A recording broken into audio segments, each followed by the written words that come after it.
दोस्तों चिराग पासवान के बाद अब जीतन राम मांझी ने भी अपने तेवर दिखाने पूरी तरीके से शुरू कर दिए हैं और भारतीय जनता पार्टी के सामने दोस्तों ज्यादा सीटों की डिमांड रख दी है। कितनी सीटें वो मांग रहे हैं जीतन राम मांझी, वो सारी जानकारी मैं आपको दूंगा। दोस्तों अगर आप इस चैनल पर नए हैं तो चैनल को सब्सक्राइब कीजिएगा, बेल आइकन दबाना ना भूलिएगा। दोस्तों मांझी को अब साफ तौर पर ये लगने लगा है कि पासवान अपने तेवर दिखा रहे हैं, गुस्सा दिखा रहे हैं, वो भारतीय जनता पार्टी पर दबाव बना रहे हैं। तो हम भी अब पीछे नहीं हटेंगे, बल्कि हम भी केंद्रीय मंत्री हैं, वो भी केंद्रीय मंत्री हैं। अगर चिराग दबाव बना सकते हैं, चिराग प्रेशर बना सकते हैं, तो हम भी अपनी बात रख सकते हैं। जीतन राम मांझी दोस्तों बार बार एक ही बात कह रहे हैं यहाँ पर कि हमारा जो सम्मान है वो होना चाहिए। हमसे वादा किया गया था कि हमको राज्यसभा की सीट दी जाएगी, एनडीए के अंदर भारतीय जनता पार्टी उनको सीट देगी, लेकिन हमको नहीं दी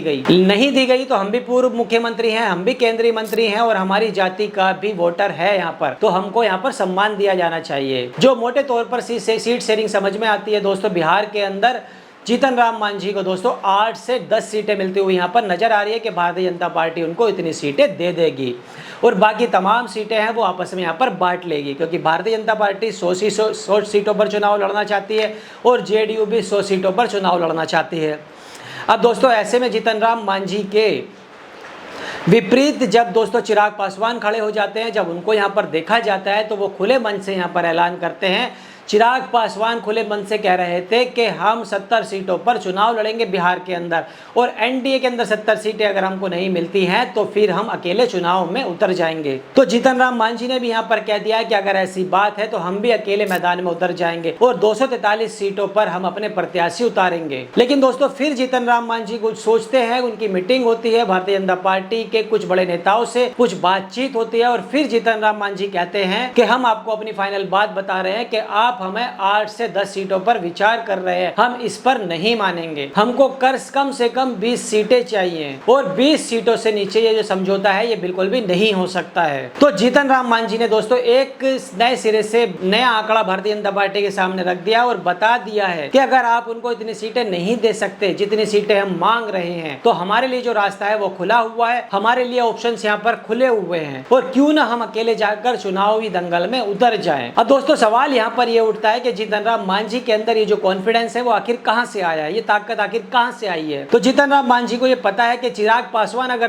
तेवर दिखा सकते हैं, उपेंद्र कुशवाहा आंखें दिखा सकते हैं, अगर नीतीश कुमार बिना सीट शेयरिंग के अपने प्रत्याशी का ऐलान कर सकते हैं, तो जीतन राम मांझी जिनकी जाति का वोट 2.5 से 3% है, मुसड़ जाति का वोट जो प्रभावी है बिहार के अंदर कई इलाकों के अंदर, तो वो अपने तेवर क्यों ना दिखाएं। तो मांझी ने अपना जो गुस्सा है, अपने जो तेवर है वो दिखाने शुरू कर दिए हैं और जाहिर सी बात है दोस्तों भारतीय जनता पार्टी इन दिनों बड़े दबाव में आ चुकी है। एक तरफ चिराग पासवान का ऐलान कर रहे थे और दूसरी तरफ नीतीश कुमार ने 2 सीटों पर अपने प्रत्याशी बक्सर के अंदर मोतिहारी में अपने प्रत्याशी पहले ही उतार दिए हैं। बिना सीट शेयरिंग के, बिना मीटिंग के, बिना मंथन के ही मन में आया कि ऐलान करना है तो उन्होंने वहां पर ऐलान कर दिया है। ये जो बात है ये भी भारतीय जनता पार्टी को यहाँ पर पूरी तरीके से परेशान कर रही है। परेशान ये भी है कि उपेंद्र कुशवाहा अपनी ताकत दिखा रहे हैं, पटना में खड़े होकर वो रैली कर रहे हैं और वो सलाह दे रहे हैं नीतीश कुमार को कि आपकी जो पार्टी है वो टूट जाएगी, आपकी अपनी पार्टी का ख्याल रखिए। तो भारतीय जनता पार्टी को ये तो समझ आ चुका है कि जितने उतने सहयोगी हैं, जो सहयोगी बनकर घूम रहे हैं, ये चुनाव आते आते कभी भी कुछ भी कर सकते हैं, कभी भी पलट सकते हैं, ये गच्चा भी दे सकते हैं। हालांकि दोस्तों सियासी गलियारों में चर्चा और है, खबर की पुष्टि और नहीं है, मैं उस पर बात नहीं करना चाहता हूँ, लेकिन सियासी गलियारों में ये भी चर्चा है कि बहुत जल्दी लालू प्रसाद यादव और नीतीश कुमार की बात हो सकती है। तो बिहार के अंदर सियासी पारा है वो बहुत तेजी से गड़बड़ ले रहा है और बहुत तेजी से बिहार के अंदर चीजें बदल रही हैं। और इसके बीच जब मांझी बिल्कुल अड़ गए हैं कि 20 सीटें तो मतलब 20 सीटों से नीचे अब कोई बात नहीं होगी, कोई समझौता नहीं होगा, तो भारतीय जनता पार्टी यहाँ पर कह रही है कि 8 से 10 सीटें, यानी कि अब या तो भारतीय जनता पार्टी 8 से 10 सीटें मांझी को ज्यादा दे या फिर मांझी 10 सीटों पर कॉम्प्रोमाइज वहां पर कर ले। और मांझी का जो तेवर है वो बहुत नीचे वो आ चुके हैं। 50 मांग रहे थे, 40 पर आ गए, 25 पर आ गए, अब वो कह रहे हैं कि 20 सीटें इससे कम पर हमारा सम्मान ना गिराया जाए। अगर 20 सीटों पर जीतन राम मांझी को सीटें मिलती हैं चुनाव लड़ने के लिए तब तो ठीक है, वरना पहले ही जीतन राम मांझी यहाँ पर कह चुके हैं कि वो अकेले इस चुनावी दंगल में उतर जाएंगे। अगर वो अकेले उतर जाते हैं तो यहाँ पर नुकसान किसका करेंगे ये हर कोई यहाँ पर जानता है, बताने की कोई जरूरत नहीं है। तो दोस्तों भाजपा के जितने भी सहयोगी है वो समय समय पर भाजपा को आंख दिखा रहे हैं, चाहे से चिराग पासवान है, उसके बाद मांझी का भी ये बयान है, ये भी अब ये साफ साफ बता रहा है कि वो अब कम सीटों पर मानने वाले नहीं है। लेकिन देखना ये होगा कि क्या भाजपा भाजपा मांझी को कॉम्प्रोमाइज के लेवल पर लेके आ जाती है या फिर नहीं, या फिर मांझी अपनी इस मांग को लेकर अड़े रहते हैं, या फिर आने वाले समय में बगावती तेवर भी वो दिखा सकते हैं। दोस्तों आपको क्या लगता है कमेंट सेक्शन में आप हमें जरूर बताइएगा और हमारे चैनल को सब्सक्राइब कीजिएगा। तब तक मिलता हूँ अनदर वीडियो में। जय हिंद।